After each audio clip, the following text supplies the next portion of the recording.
गीता की कहानी महाभारत के युद्ध के मैदान में शुरू होती है। अर्जुन, जो कि पांडवों का एक योद्धा है, अपने रथ पर बैठा हुआ है और उसके सामने कौरवों की सेना खड़ी है।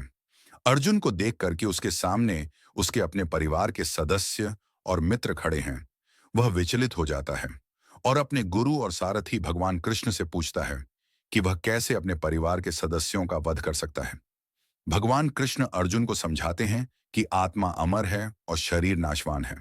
वह अर्जुन को युद्ध में लड़ने के लिए प्रेरित करते हैं और कहते हैं कि यह उसका कर्तव्य है। अर्जुन अभी भी संदेह में है, इसलिए भगवान कृष्ण उसे गीता का उपदेश देते हैं। वे अर्जुन को समझाते हैं कि जीवन में कर्म करना आवश्यक है, लेकिन कर्म के परिणामों की इच्छा नहीं करनी चाहिए।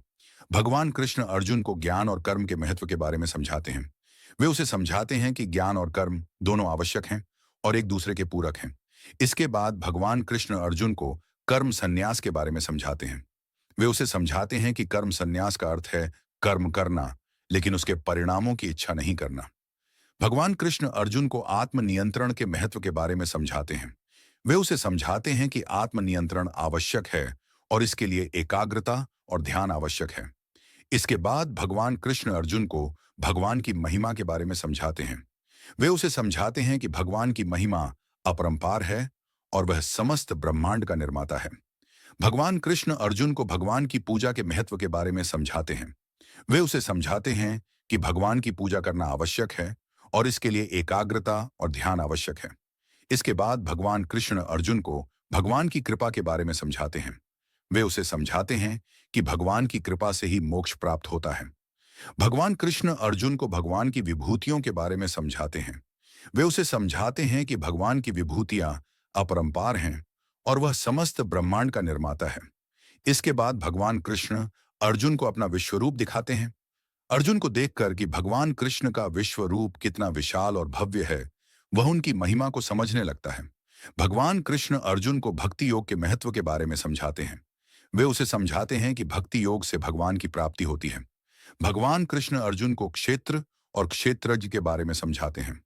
वे उसे समझाते हैं कि क्षेत्र और क्षेत्रज्ञ का ज्ञान आवश्यक है और इसके लिए एकाग्रता और ध्यान आवश्यक है। इसके बाद भगवान कृष्ण अर्जुन को त्रिगुण के बारे में समझाते हैं।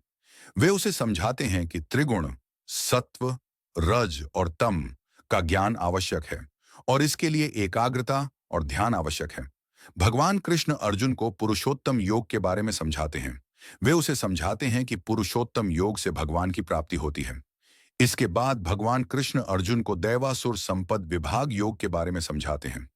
वे उसे समझाते हैं कि दैव और असुर संपद का ज्ञान आवश्यक है और इसके लिए एकाग्रता और ध्यान आवश्यक है। भगवान कृष्ण अर्जुन को श्रद्धा त्रिविधा विभाग योग के बारे में समझाते हैं।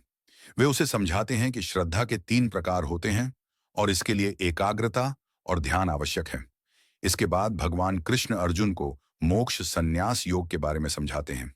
वे उसे समझाते हैं कि मोक्ष संन्यास योग से भगवान की प्राप्ति होती है।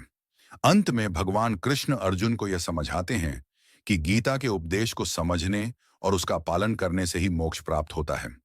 अर्जुन भगवान कृष्ण के उपदेश को समझता है और युद्ध में लड़ने के लिए तैयार हो जाता है।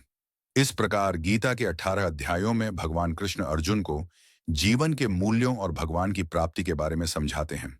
गीता के उपदेश आज भी प्रासंगिक हैं और लोगों को जीवन के मूल्यों और भगवान की प्राप्ति के बारे में समझाते हैं।